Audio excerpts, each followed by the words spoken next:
ETV YouTube channels లో మీ వ్యాపార ప్రకటనల కోసం ఈ నంబర్కి కాల్ చేయండి.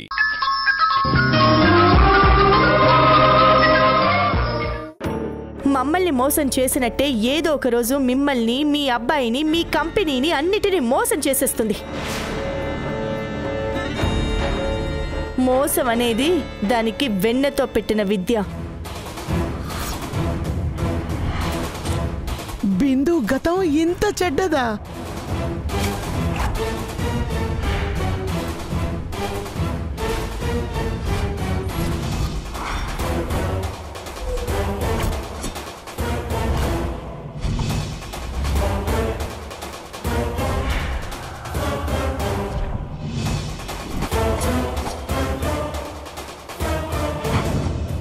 ఈ విషయం ఇంతకు ముందే నేను మీతో చెప్పాను, అయినా మీరు నమ్మలేదు. నిజమే, కానీ అప్పుడు బిందు అంటే మాకు ఎంతో అభిమానం, నమ్మకం ఉండేది. అది అంతే.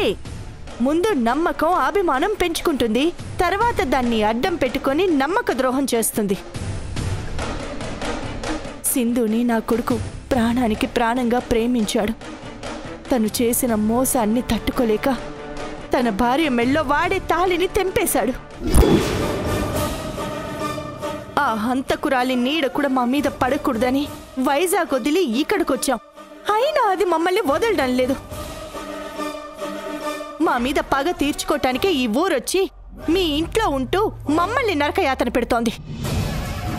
అది చేసిన దుర్మార్గపు పనులు చూసి దాన్ని బయటికి గెంటేశామన్న కక్ష మనసులో పెట్టుకొని సంధ్యకు, యేష్కి పుట్టిన పిల్లల్ని తన పిల్లలు అంటూ మమ్మల్ని సాధిస్తుంది. దానివల్ల మేము అన్ని రకాలుగా నష్టపోయాం. ఇప్పుడు మిమ్మల్ని, మీ మనవరాల్ని అడ్డం పెట్టుకొని వచ్చి మా ఇంట్లో తిష్టవేసింది. మీరేమో సింధు మంచిది అనుకొని తనకి చైర్మన్ పదవి అంటగట్టారు. దాంతో అది ఇంకా రెచ్చిపోయి నా కొడుకు మీద అటు ఆఫీస్లో ఇటు ఇంట్లో పెత్తనం చెలాయిస్తూ నాకు, నా కొడుక్కి కంటి మీద కొడుకు లేకుండా చేస్తోంది. నిజంగా బిందు ఇంత దుర్మార్గురాలని నాకు తెలీదండి. తెలిస్తే మీరు చేసిన పనే నేను చేసేదాన్ని, మా ఇంట్లో నుంచి వెళ్ళగొట్టేదాన్ని. మీరు కసాయివాణ్ణి గొర్రె నమ్మినట్టు ఆ సింధుని నమ్మారు. మాకు జరిగిన ద్రోహం మీకు జరగకూడదని నా తాపత్రయం అసలు. అందుకే మీరు నమ్మినా నమ్మకపోయినా మీకు చెప్పాల్సిన బాధ్యత నా మీదుంది కాబట్టి ఆ రోజు ధైర్యం చేసి చెప్పాను. పోనీలేండి, ఇప్పటికైనా మా కళ్ళు తెరిపించారు మీరు. బాగా ఆలోచించి ఒక నిర్ణయం తీసుకోండి. లేదంటే ఆ సింధు వల్ల ఇప్పుడు మేము పడుతున్న బాధలు రేపు మీరు పడాల్సి ఉంటుంది. మా మంచి కోరేవాళ్ళు మీరు. మీ మాట నేను వినకుండా ఉంటానా? తప్పకుండా బిందు విషయంలో వాస్తవతో కూడా మాట్లాడి ఓ గట్టి నిర్ణయమే తీసుకుంటాను. ఆ నిర్ణయం ఏదో మీరు ఎంత త్వరగా తీసుకుంటే అంత మంచిది. ఆలస్యం అయితే అంతే నష్టపోతారు. ప్రాణం తీసి జైలుకెళ్ళి హంతకురాలిగా శిక్ష అనుభవించొచ్చింది. అది రేపు మిమ్మల్ని, మీ కుటుంబంలో వాళ్ళని ఏవైనా చెయ్యొచ్చు. అంటే బిందుని మేం గెంటేస్తే మమ్మల్ని చంపేస్తుందంటారా? మా మీద కక్ష తీర్చుకోవడం లేదా ఇప్పుడు? చెప్పలేం అది ఎప్పుడు ఏం చేస్తుందో. మీరు సింధుతో కొంచెం జాగ్రత్తగా ఉండండి.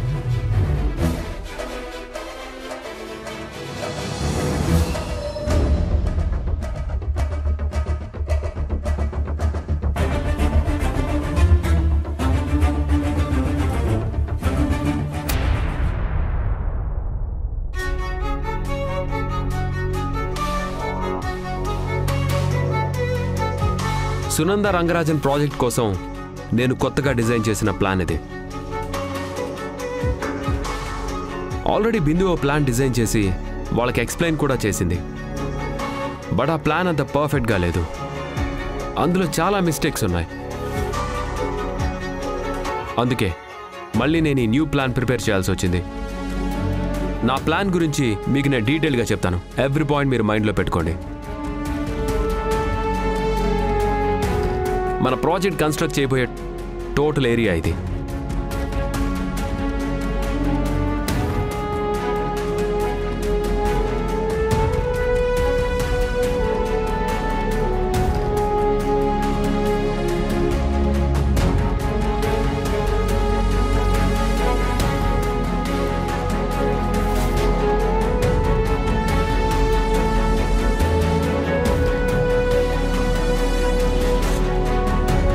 సో ఇది నా ప్లాన్. ఎలా ఉంది? బాగుంది సార్, చాలా బాగుంది సార్. Thank you.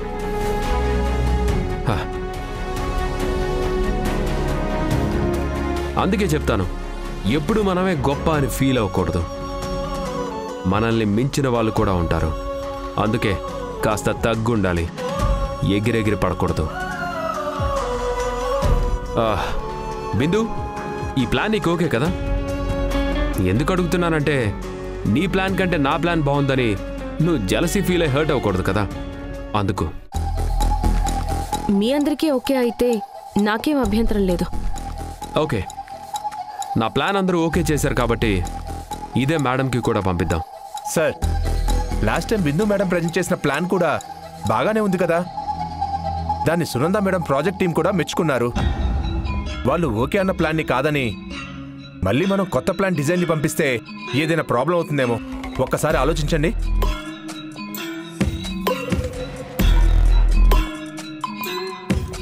ప్రాబ్లం ఏముండదు, మేడంతో నేను చెప్తాను. ఆ ప్లాన్ కంటే ఇదే బెటర్గా ఉంది, దీన్నే ఫైనల్ చేయమంటాను. అది కాదు సార్, ఆల్రెడీ ప్రాజెక్ట్ టీం వాళ్ళు బిందు మేడం డిజైన్ చేసిన ప్లాన్ సునంద మేడంకి ఫార్వర్డ్ చేసుంటారు.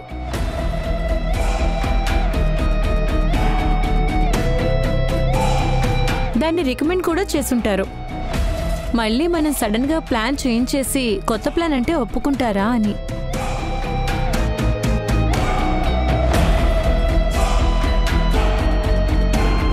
యాక్చువల్లీ మీ ప్లాన్ కంటే బిందు మేడం చేసిన ప్లానే బెటర్గా ఉందనిపిస్తుంది.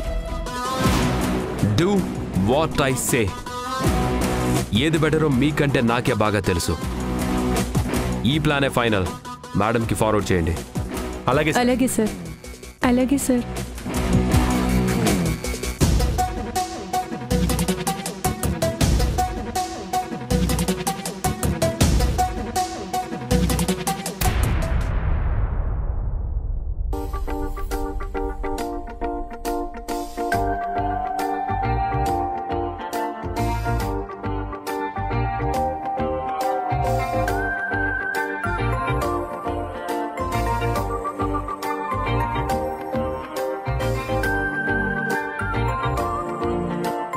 అబ్బే,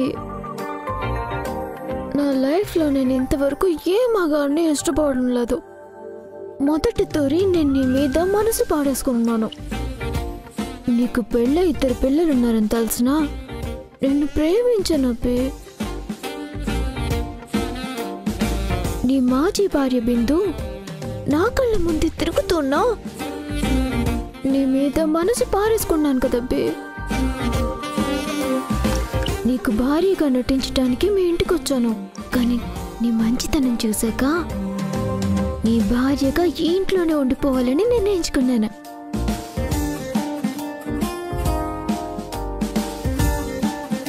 ఎన్నో తోర్లు నీ ముందు నేను ఓడిపోయినా నేను గెలుచుకోవాలని, భర్తగా నేను పిలుచుకోవాలని తాపత్రయపడుతూ ఉన్నాను. నా ప్రేమని ఏదో ఒక రూపంలో అవకాశం దొరికినప్పుడల్లా నీకు చూపిస్తానే ఉన్నాను కదా అబ్బే. కానీ నా ప్రేమని కూడా నువ్వు నటనగానే తీసుకుంటున్నావు.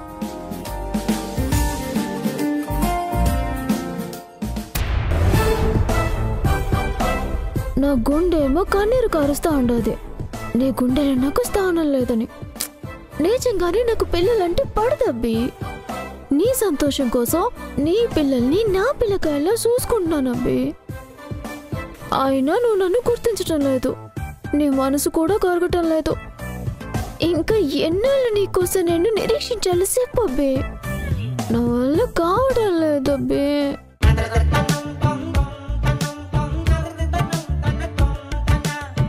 నువ్వు నన్ను ఎంత దూరం పెడుతుంటే నీ మీద నాకంత ప్రేమ పెరుగుతుండదబ్బే. నీ గురించి తప్ప నా గురించి అసలు ఆలోచించడం కూడా మానేసి ఉండాను. ప్లీజ్ అబ్బే, నా ప్రేమని అంగీకరించు, నన్ను నీ భార్యగా స్వీకరించబ్బే. ప్లీజ్ అబ్బే.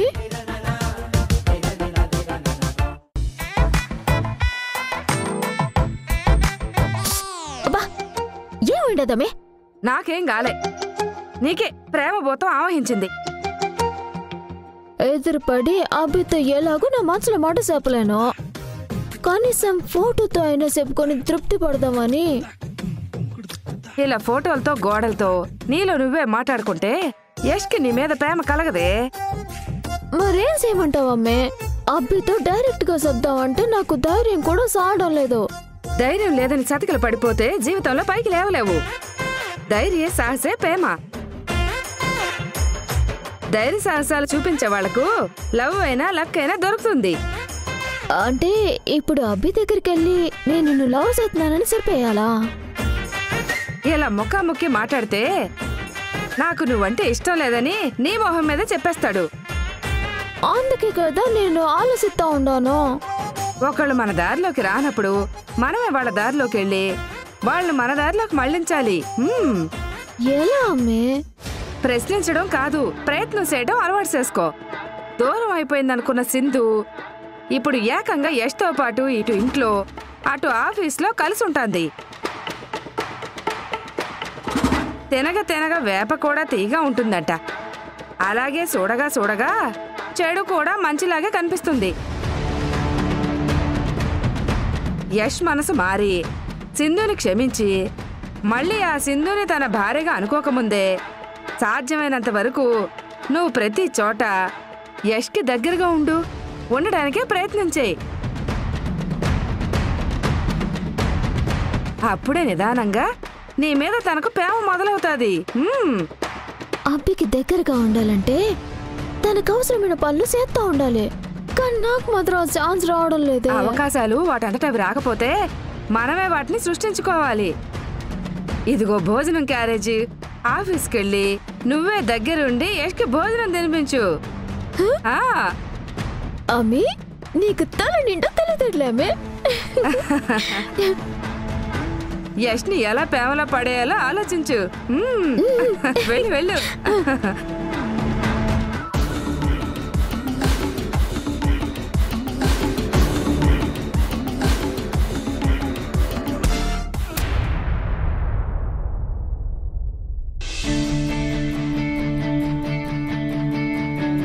యష్ గారు చెప్పిన ప్లాన్ త్వరగా రెడీ చేయండి. సునంద మేడం ఏ టైంలో అయినా ప్లాన్ గురించి కాల్ చేయొచ్చు. లంచ్ టైం అయింది, పదండి.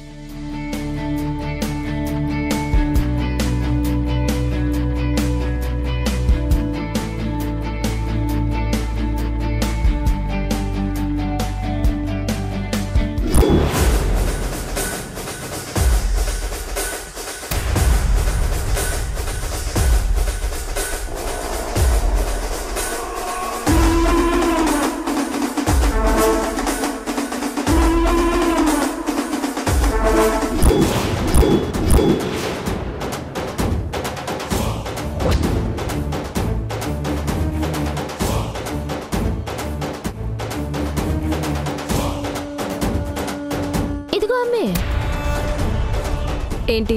మా వారు అదే అమ్మే నా పెనిమిటి ఆఫీస్లో ఉన్నాడా? తన క్యాబిన్లో ఉన్నారు.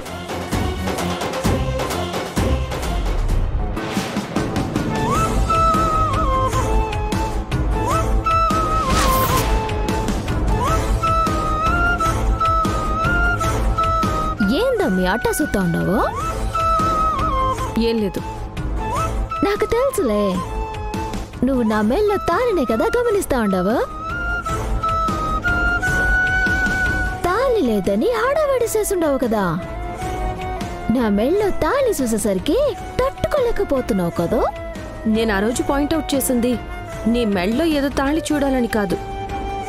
పెళ్ళైన ఆడదాని మెళ్ళో తాళి లేకపోవడం అనేది చూడ్డానికి అంత బాగుండదు. అందుకే అడగాల్సి వచ్చింది. మరి నువ్వింత నీతులు చెప్పేదానివి నా పెనిమిటి నా మెళ్ళో తాళి వేస్తా ఉంటే ఎందుకు చూడలేకపోయిండావా? నేను చూడడం ఇంపార్టెంట్ కాదు, భార్యగా నీ మెళ్ళో తాళ్ళుండడం ముఖ్యం. నాకు తెలుసులేమే, నా మెళ్ళో తాళ్ళుండటం నీకు అస్సలు ఇష్టం లేదు. అందుకే చూడకుండా వెళ్ళిపోయిండావు. నువ్వు వెళ్ళిపోతే మాత్రం నా పెనిమిటి నా మెళ్ళో తాళి వేయడని అనుకున్నావా? అంతే. ఇదిగో చూడమే ఆయన చేతుల మీదుగా నా మెళ్ళో వేసిన తాళి. నేను లేకపోతే యష్ నీ మెళ్ళో తాళి వేయడు అని నేనే అనలేదే. నువ్వెందుకు ఇప్పుడు ఆ మాట అన్నావు? అంటే యష్ నీ మెళ్ళో తాళి వేయలేదా? కొంపదీసి నీకు నువ్వే వేసుకున్నావా ఏంటి? ఏదేందిదే బిందు అంతా చూసినట్టే మాట్లాడుతుండది. మాట్లాడవే, ఏంటి ఆలోచిస్తున్నావు? తాళి నేనేసుకోవడం ఏందమ్మే? ఏం మాట్లాడుతా ఉండవా? నేనేమి నీలాగా మొగుడు తెలిసిన దాని కాదు. నాకు నా పెనిమిటున్నాడు, ఆయనే స్వయంగా నాకు వేసున్నాడు. వేస్తే వేశాడు, దాన్ని నువ్వు నా దగ్గర ఇంత పబ్లిసిటీ ఇవ్వాల్సిన అవసరం లేదే. పబ్లిసిటీ కోసం నేను చెప్పలేదమ్మే, నీ అనుమానం పోవాలని చెప్తా ఉండాను. సరే, మాటలు తగ్గించి వచ్చిన పని చూసుకో. నువ్వేం చెప్పక్కర్లేదులే, నాకు తెలుసు. నా పెనిమిటికి నేనే దగ్గరుండి తినిపించాలని క్యారేజ్ కూడా తెచ్చుండాను. తనకిష్టమైన వంటలన్నీ చేసి స్పెషల్ గా నా పెనిమిటి కోసం నేను ఏం చేశానో తెలుసా? ఏం చేసావేంటి? పొట్లకాయ పప్పు చేసుకొని తెచ్చుండానమ్మే.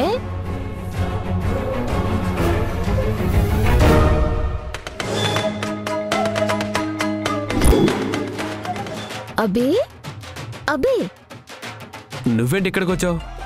అదేందబ్బే అంత కంగారు పడతా ఉండవు? నీ భార్యగా నేను ఆఫీస్కి రాకూడదా ఏందే? భార్యగా నటనంతా ఇంట్లో, బయట కాదు. అదేందబ్బే, ఇంట బయట నేనే కదా నీకు భార్యగా ఉండాలి. ఇంట్లో మాత్రమే భార్యగా ఉండి బయట నేను పరాయిదానిలా ఉంటే అందరికీ డౌట్ రాదు? ముఖ్యంగా బిందుకి. నిన్నే నా మెల్లో తాళి లేదని, మనం భార్య భర్తలం కాదని ఎంత గొడవ చేస్తుండదో నువ్వే చూస్తుండవు కదా బే. సరే, ఇప్పుడు దాని గురించి ఎందుకు, వదిలే. సరేలే అబ్బే, భోజనం చేద్దు గాని. నాకు వర్క్ ఉంది, నేను తర్వాత తింటాను. క్యారేజ్ అక్కడ పెట్టావు కదా, వెళ్ళు. ఇదిగో అబ్బే, నువ్వు పనిలో పడితే భోజనం విషయం అస్సలు పట్టించుకోవని దావత్త చెప్పుండాది. అందుకే దగ్గరుండి మీకు భోజనం తినిపిద్దామని వచ్చిండానా. నువ్వు నాకు దగ్గరుండి భోజనం తినిపించడం ఏంటి? ఆ రోజంటే ఏదో సింధు ఉంది కదా అని అలా జరిగిపోయింది. ప్రతిసారి అంటే కుదరదు. టెన్షన్ పడమాకబ్బే, దగ్గరుండి తినిపించడం అంటే నా చేత్తో కలిపి నీకు ముద్దలు పెట్టడం కాదు. నేను దగ్గరుండి వడ్డించి నువ్వు భోజనం చేసేంత వరకు చూసుకోవడం అని అర్థం. అలా అయితే ఓకే.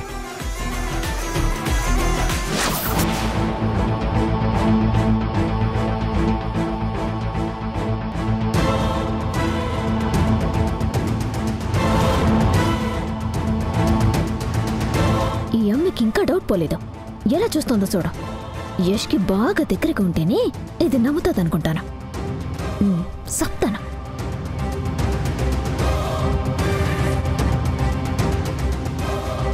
ఇదిగో అబ్బే, రేపొద్దున నీ ఆరోగ్యం ఏమైనా అయితే అందరూ నన్నే కదా అంటారు. నీ పెనిమిటిని సరిగ్గా పట్టించుకోవడం లేదని తినబ్బే.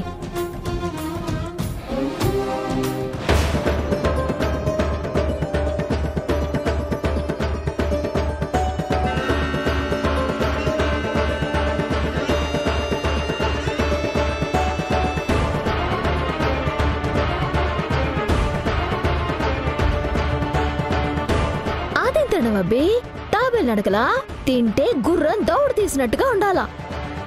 నీకు తినడం చేత కావడం లేదు కానీ నేను కలపడతానండు.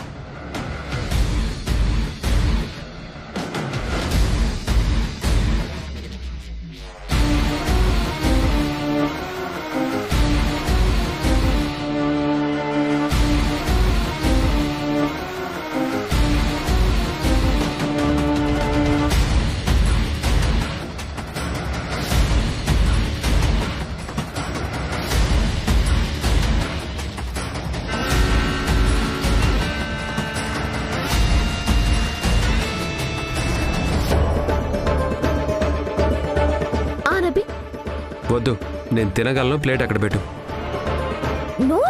వద్దని చెప్తున్నానా? నా మాట విను. ఇదిగో అబ్బే, అయ్యమ్మి చూస్తా ఉండదు. దయచేసి కొడసేమక.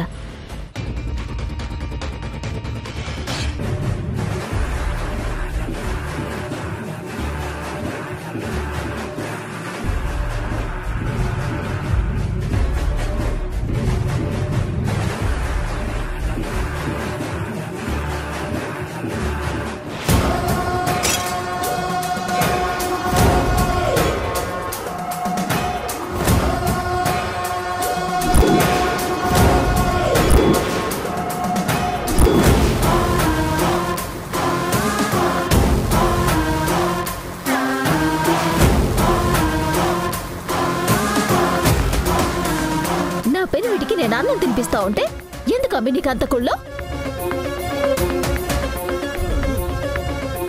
నా పెనిమిటి నోటి దగ్గర ముద్దని నేల పాల్సేస్తావా? ఎంత ధైర్యమే నీకు? నిన్ను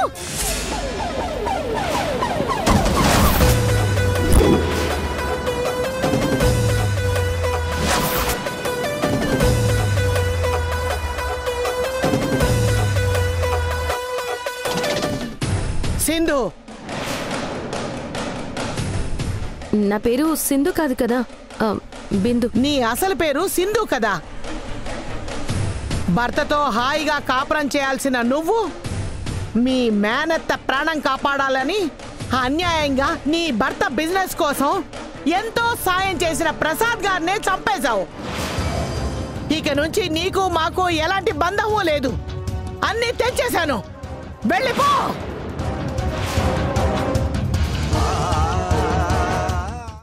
ఈటీవీ విన్ యాప్ రోజుకి కేవలం రూపాయి మాత్రమే. ఇప్పుడే ఈటీవీ విన్ యాప్ డౌన్లోడ్ చేసి సబ్స్క్రైబ్ చేయండి.